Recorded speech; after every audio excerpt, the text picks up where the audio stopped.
Kiranya Tuhan memberkati kita semua dalam sukacita dan damai sejahtera. Amin. Bapak, Ibu, dan Saudara yang dikasihi oleh Tuhan Yesus Kristus, kiranya sukacita dan damai sejahtera di dalam Tuhan menyertai kita semua. Firman Tuhan yang menjadi renungan bagi kita, Yehezkiel pasal 45, ayat 9 sampai dengan ayat yang ke-17, demikian firman Tuhan. Beginilah firman Tuhan Allah. Cukuplah itu, hai raja-raja Israel, jauhkanlah kekerasan dan aniaya, tetapi lakukanlah keadilan dan kebenaran. Hentikanlah kekerasanmu yang mengusir umatku dari tanah miliknya. Demikianlah firman Tuhan Allah. Neraca yang betul, eva yang betul, dan bat yang betullah patut ada padamu. Sepatutnya lah eva dan bat mempunyai ukuran yang sama yang ditera, sehingga satu bat isinya 1/10 homer, dan satu eva ialah 1/10 homer juga. Jadi menurut homer lah ukuran-ukuran itu ditera.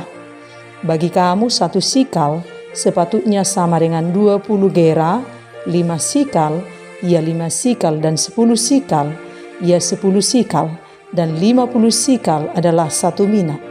Inilah persembahan khusus yang kamu harus persembahkan: 1/6 eva dari sehomer gandum dan 1/6 eva dari sehomer jelai.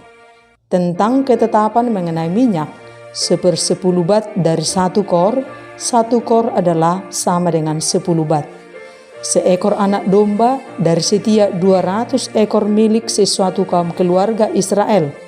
Semuanya itu untuk korban sajian, korban bakaran, dan korban keselamatan, untuk mengadakan pendamaian bagi mereka.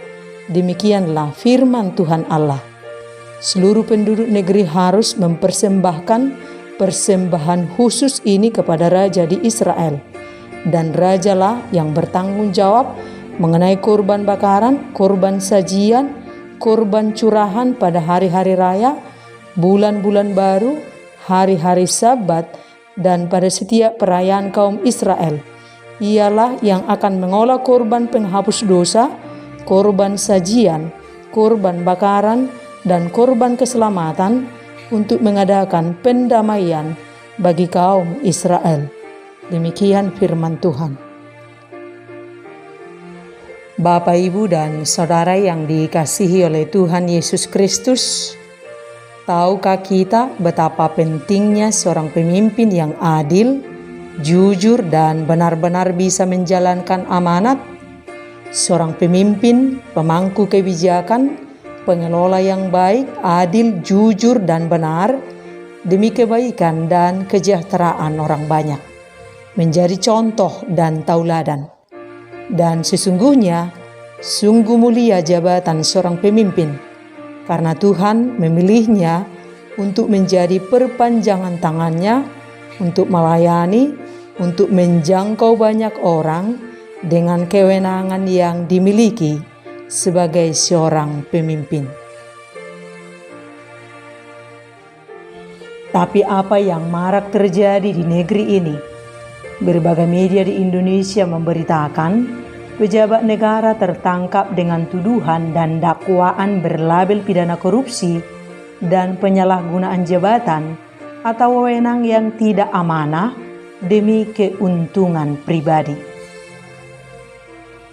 Untuk hal inilah sangat penting memahami ulang dengan benar tugas panggilan kita, baik sebagai pemimpin atau yang dipimpin, supaya kita tetap mawas diri, tahu batas dalam menjalankan amanat yang dipercayakan Tuhan kepada kita masing-masing, tentu dalam kehendak Tuhan. Oleh sebab itu, bersyukur dan menikmati hidup sesuai penghasilan itu sangat penting, supaya kita tidak ingin mengambil yang bukan hak kita. Keinginan untuk memiliki penghasilan lebih banyak dan lebih banyak akan cenderung mendorong kita untuk mencari cara supaya kita memperoleh dengan cara yang tidak halal. Sangat penting kita belajar untuk mencukupkan diri sesuai dengan penghasilan kita, supaya kita tidak terjatuh pada hidup yang tidak benar. Dan sekarang bukan rahasia lagi, sangat marak menambah atau mengurangi neraca, jumlah atau timbangan untuk memperoleh keuntungan pribadi lebih banyak. Dan banyak terciduk dan menjadi masuk penjara oknum-oknum yang berlaku curang dalam pekerjaannya, yang orientasinya bagaimana supaya dia cepat kaya raya, tampil mewah, mengambil yang bukan bagiannya pun dilakukan demi kemegahan dan penampilan yang wah dan cetar. Dan dalam hal ini sangat penting bagi kita semua untuk hidup taat kepada Tuhan. Siapapun kita, apapun profesi kita, supaya kita bertindak benar, adil, jujur, dan murah hati. Lakukan pekerjaan kita apapun itu, baik sebagai pemimpin, sebagai rakyat biasa, bekerjalah hanya untuk kemuliaan nama Tuhan. Pekerjaan kita adalah ibadah kita kepada Tuhan. Tunjukkan dalam keseharian kita bahwa kita sungguh-sungguh pengikut Kristus. Latih diri kita untuk tetap bertahan benar, jujur, adil, dan murah hati. Semua hal sudah disediakan Tuhan untuk kita. Nyawanya saja Dia beri untuk kita. Apalagi hanya sekadar kebutuhan sandang, papan, dan pangan. Bukankah Tuhan telah menyediakan dengan sempurna dan melimpah? Sikap serakah manusia yang ingin punya lebih banyak dan lebih banyak membuatnya lupa pada pemeliharaan Tuhannya. Orang-orang yang tidak mengenal Tuhan, yang serakah mengejar dunia dengan tidak taat kepada Tuhan. Dan kita perhatikan ini, kita anak-anak Tuhan. Fokus kita bukan harta, bukan dunia ini, tetapi fokus kita adalah perkenanan Tuhan. Supaya kita dalam setiap bertindak, bekerja, cari perkenanan Tuhan. Selalu berhikmat di dalam Tuhan. Dalam segala hal, jaga sikap kita tetap benar, adil, dan jujur. Jika kita seorang pemimpin, jadilah teladan yang jujur, adil, benar, dan murah hati. Jangan sebaliknya. Sebagai rakyat biasa, kita punya tanggung jawab sebagai warga negara yang baik dan taat. Berikanlah kepada Kaisar apa yang wajib kamu berikan kepada Kaisar, dan kepada Allah apa yang wajib kamu berikan kepada Allah. Dan sangat penting, para pemimpin, baik di pemerintahan, pemimpin agama, menyadari kembali bahwa tugas panggilannya berasal dari Tuhan untuk menjadi pengelola yang baik, adil, benar, dan jujur, supaya tercipta kehidupan yang sejahtera di dunia ini. Kita ingat, kita hanya seorang pengelola. Kerjakan sebaik-baiknya tugas yang dipercayakan untuk kita, untuk kebaikan dan kepentingan umum. Dan saat ini, dalam krisis kepemimpinan, kita butuh para pemimpin yang amanah, yang melakukan tugasnya sesuai amanat dari Tuhan. Kita butuh pemimpin yang takut kepada Tuhan. Kita butuh pemimpin yang adil, jujur, benar, rendah hati, dan murah hati. Kita butuh pemimpin yang meneladani kepemimpinan Yesus yang melayani dengan penuh kasih. Kita tak butuh janji-janji manis. Kita butuh kasih yang manis, murni, dan tulus. Sudah lelah kita ini di PHP-in dengan janji-janji manis melulu. Sudah capek kita ini dengan model-model pemimpin yang tidak benar, yang tidak amanat, yang fokus mencari dan mengumpulkan keuntungan pribadi.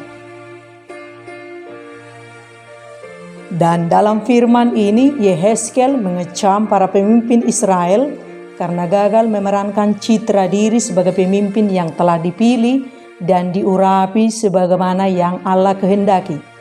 Terjadi pemerasan atas hak-hak orang miskin dan lemah, aniaya, kecurangan, takaran yang berdampak pada terciptanya ketidakadilan sosial. Praktek yang tidak adil, tidak benar, tidak jujur, merajalela ketika masih berada di pembuangan, dan itu harus dihentikan. Kecurangan yang dimaksud di sini bukan saja hanya dalam ibadah, tetapi dalam rangka perdagangan. Tanah dan bahan-bahan untuk persembahan korban di bait suci yang semestinya berfungsi untuk pendamaian bagi umat Allah, dan semua korban yang disalurkan melalui raja diselewengkan karena keserakahan para raja di Israel. Dan praktek ketidakadilan yang dikecam oleh Yeskiel itu nampak dalam permainan neraca. Timbangan dipermainkan secara curang untuk menipu sesama demi meraup keuntungan. Padahal bagi bangsa Israel wajib hukumnya memegang timbangan, ukuran, dan neraca yang benar. Para raja sebagai pemimpin pemerintahan mestinya bertanggung jawab agar hidup umat Allah mencerminkan kekudusan, tetapi malah melakukan praktek curang, tidak adil, dan tidak jujur. Raja gagal memberi teladan, ibadah juga dinodai ketidakjujuran. Dan Yehezkiel menyerukan pembaharuan hidup sebagai umat Allah, baik sebagai raja supaya mengelola pemerintahan dengan adil, jujur, benar, sesuai kebenaran Allah. Yehezkiel menasihati para pemimpin untuk berhenti menindas dan menganiaya, dan sebagai gantinya melakukan yang benar, adil, dan jujur. Tuhan ingin supaya kembali pada aturan awal, supaya para pemimpin, imam, dan raja memimpin umat dalam keadilan, dan para imam memimpin ibadah korban sesuai yang Tuhan atur. Bapak, Ibu, dan Saudara yang dikasihi oleh Tuhan Yesus Kristus, Tuhan kita Yesus Kristus adalah Tuhan yang adil, benar, dan jujur. Dia menentang penindasan dan membela orang-orang lemah. Dan sebagai anak-anak Tuhan, kita harus taat kepada Tuhan dalam kehidupan keseharian kita. Apapun profesi kita, tetaplah adil, jujur, dan benar. Jangan ambil yang bukan hak kita. Bahkan sebaliknya, berilah bantuan kepada yang lemah. Jika kita tidak bisa memberi, jangan mengambil. Jika kita tidak bisa menolong, jangan menyusahkan. Jika kita tidak bisa membebaskan, jangan menindas. Kita harus mampu memimpin diri kita sebagai anak-anak Tuhan untuk hidup benar, jujur, adil, apapun profesi kita. Jangan serupa dengan dunia ini yang sibuk mengejar kekayaan dengan menghalalkan berbagai cara. Jika kamu seorang pemimpin, jadilah pemimpin yang meneladani Yesus. Jika kamu seorang pedagang, pengusaha, teladani Yesus dalam kejujuran. Jangan menambah dan jangan mengurangi. Apapun profesi kita, tunjukkan diri kita sebagai anak-anak Tuhan yang benar, jujur, dan adil. Tuhan Maha Melihat, Maha Mengetahui, dan Maha Kuasa. Apapun yang kita kerjakan, apapun yang kita lakukan, di tempat terang dan di tempat gelap, Tuhan melihatnya, Tuhan mengetahuinya. Oleh sebab itu, mari kita jalani hidup kita lakukan profesi kita seturut dengan kehendak Tuhan. Nikmati apa yang menjadi hak kita dalam rasa syukur. Cari Tuhan, kejar perkenanan dari Tuhan. Dan inilah saatnya bagi kita semua, anak-anak Tuhan, untuk melakoni kehidupan kekristenan kita benar nyata dalam keseharian kita.